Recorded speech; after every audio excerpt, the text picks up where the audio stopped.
Hello students, Ram Ram Saran है। Subject है understanding discipline and subjects के यूके यूनिवर्सिटी का ये टॉपिक है और यूनिट 2 का लास्ट टॉपिक है। ये यूनिट 2 कंप्लीट हो जाएगी आपकी सारी जो 2 यूनिट होती है, दोनों यूनिट आज कंप्लीट हो जाऊंगी। ठीक है, कोई किसी का डाउट रह जाए तो आप कमेंट करती हो।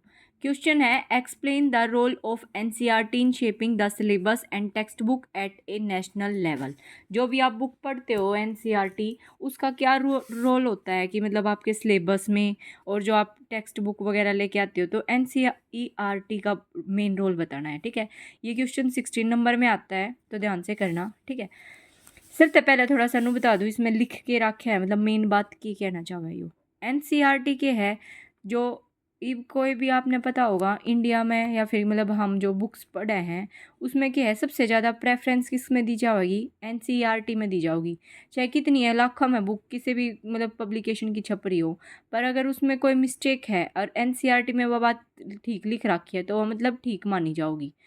अगर दूसरी बुक में मतलब एनसीईआरटी को प्रेफरेंस दी जाए अगर वही चीज़ है भी, या कि इसका रोल क्या है हमारी स्टडी वगैरह में, तो इसके लिए पॉइंट्स लिखने हैं आपने बना बना के। देखे देखो, नू क्या है, स्कूलों के लिए राष्ट्रीय मतलब यह क्या है, एक सिलेबस प्रोवाइड करेगी एनसीईआरटी। आपने नू बेरा लग जाएगा कि भाई आपने यह चीज़ पढ़नी है, याड़े तो तैयारी करनी है, ये मेन चीज़ है। ठीक है ना, ये इसका सिलेबस टिक मतलब अच्छा होता है, सरल, इसकी भाषा भी, लैंग्वेज भी अच्छी होती है। जो भी कल हमने टेक्स्ट बुक के बारे में पढ़ा था ना, देखो मैंने एक क्वेश्चन करवाया है कि टेक्स्ट बुक क्या होता है, और टेक्स्ट बुक मतलब आप अगर लेते हो तो उसके क्या क्या मतलब आपको पॉइंट्स ध्यान रखने होते हैं।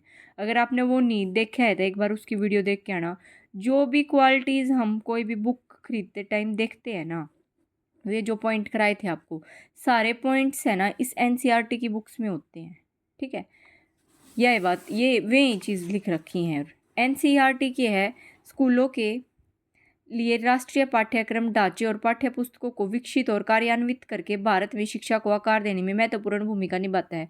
वही इंडिया में क्या रहा है, मतलब एक तरीका जो हमारा एनसीईएफ होया करे, एनसीईएफ के होया करे, नेशनल क्यूरिकुलम फ्रेमवर्क होया करे। ठीक है ना, उसके तहत है ना, मतलब क्या करेगी, पाठ्यक्रम मतलब एक सिलेबस प्रोवाइड करेगी और उसने वो एप्लीकेबल हो जाएगा सारे के। तो क्या करेगी, एक शिक्षा को, हमारी एजुकेशन को आकार देगी। अब आपने नू बेरा हो कि आपने बस ये सिलेबस पढ़ना है, या आपने यह चीज़ याड़े तक पढ़नी है, या बिल्कुल ठीक है, तो आप वही चीज़ पढ़ोगे ना। एक आप गलत ज्ञान लो, एक आप सही ज्ञान ले रहे हो, मतलब नॉलेज अगर आपकी ठीक होगी तो आगे काम आओगी वह।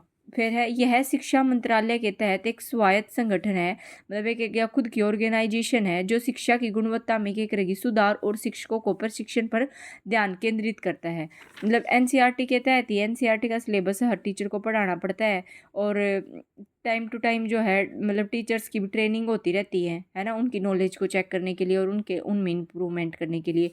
तो ये सब क्या है, एक ऑर्गेनाइजेशन है जो ये सब करवाती है।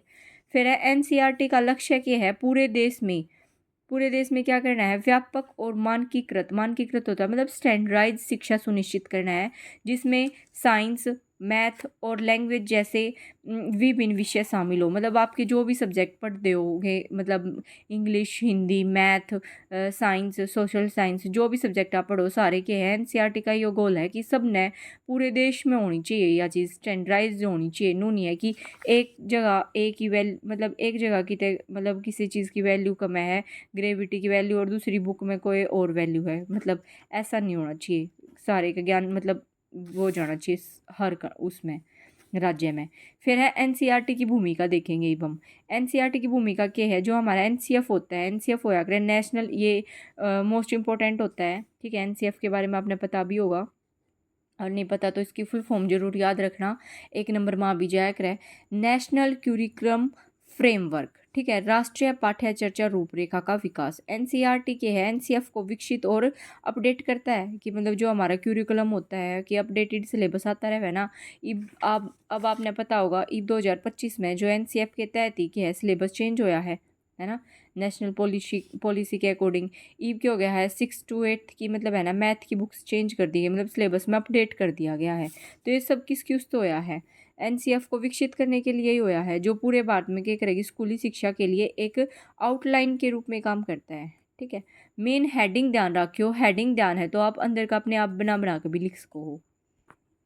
फिर या जो आउटलाइन तैयार होगी या शिक्षा के विभिन्न सत्रों के लिए सीखने के जो आपके गोल्स होते हैं, जो आपके सब्जेक्ट रिलेटेड मतलब फील्ड्स होती हैं, जो आपकी फील्ड्स हैं, जैसे कोई साइंस का स्टूडेंट, कोई मैथ का स्टूडेंट है, और शैक्षणिक जो एजुकेशनल आपके जो व्यूज़ हैं मतलब दृष्टिकोणों की रूपरेखा प्रस्तुत करती है।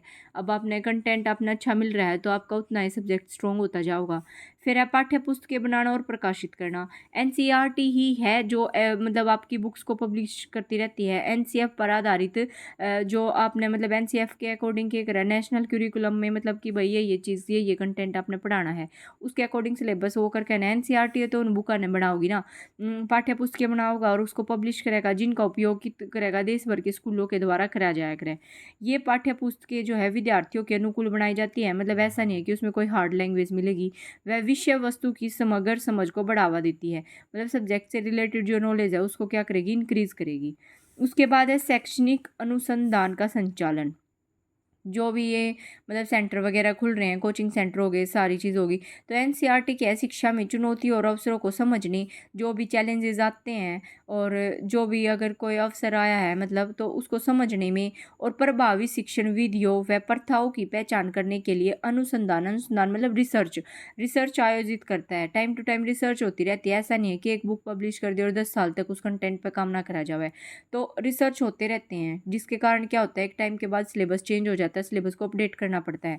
यह शोध के है नए पाठ्यक्रम और जो पाठ्य पुस्तकों के विकास में मदद करता है। नया तो जब ये बनेगा ना, जब पुराने को हम अपडेट करेंगे या पुराने में चेंज देखेंगे कि हाँ ये चेंज आ गई।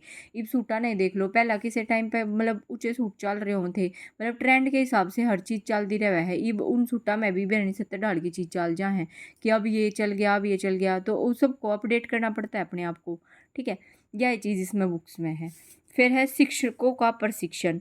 मतलब जो आपके टीचर्स हैं, टीचर्स को भी तो मतलब खुद को अपडेट करने की ज़रूरत है। इब हमें है, इब मान के चलो 2020 में मतलब जब कोरोना टाइम था तो टीचर्स का क्या हो गया था, मतलब इब स्कूल में तो कोई आव नहीं था, तो ऑनलाइन जिन टीचर्स को, जो पुराने टीचर्स हैं जिन्हें फ़ोन चलाना तो ही नहीं आता, उन्हें सीखना पड़ा ना। किसके लिए सीखना पड़ा, बच्चों को पढ़ाने के लिए सीखना पड़ा। तो टीचर्स को भी तो अपडेट होने की ज़रूरत है, टीचर्स को भी तो जो नया सिलेबस आया उसको सीखने की ज़रूरत है। तो एनसीईआरटी ही होता है जो एनसीएफ को प्रभावी ढंग से लागू करने और उनके द्वारा विकसित पाठ्य पुस्तकों का उपयोग करने के लिए जो है शिक्षकों को प्रशिक्षित करने पर भी ध्यान केंद्रित करता है। मतलब टीचर्स की भी ट्रेनिंग करवाई जाती है। फिर है शैक्षिक प्रौद्योगिकी को बढ़ावा देना। मतलब एजुकेशनल टेक्नोलॉजी, प्रौद्योगिकी का मतलब है टेक्नोलॉजी। जो भी आपके एजुकेशनल से रिलेटेड टेक्नोलॉजी आती रहे है उसको बढ़ावा देती है हमेशा एनसीईआरटी। मतलब अपडेटेड सिलेबस देती है। आज के टाइम पे मतलब एनसीएफ में ये भी आ गया है कि भाई बच्चों को वोकेशनल कोर्सेज भी करवाए जाने चाहिए ताकि वो बेरोजगार ना रहे। तो ये सब क्या है, अपडेट होगी ना।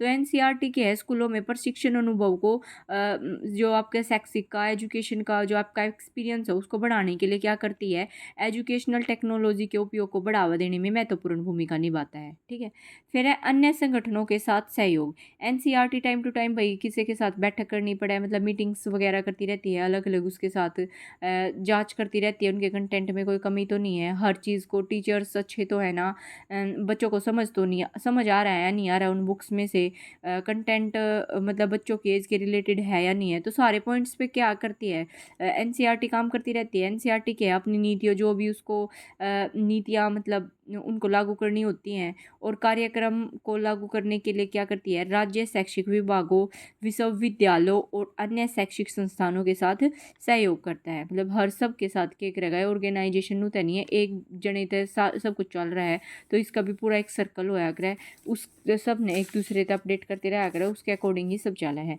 तो आज हमने देखा एनसीईआरटी। एनसीईआरटी में मेन चीज़ हमने ये देखी कि ये क्या क्या करती है, भाई हमें एक ऐसा कंटेंट प्रोवाइड करती है जिसको पढ़ के हम क्या कर सकते हैं, अपने सब्जेक्ट को स्ट्रॉन्ग कर सकते हैं। ठीक है, अगर आपका टॉपिक समझ में आ गया, ये पॉइंट्स थोड़े थोड़े ध्यान रख लियो, अपने आप खुद भी सोच के देख सको जी। एनसीईआरटी की बुक है वो पढ़े तो आपका मतलब सारी चीज़ों में है, तो ये चीज़ आपने बना बना के लिखनी है। ठीक है, और इस टॉपिक में अगर कोई कमी मतलब आपको लगा, डाउट वगैरह, तो आप कमेंट कर देना।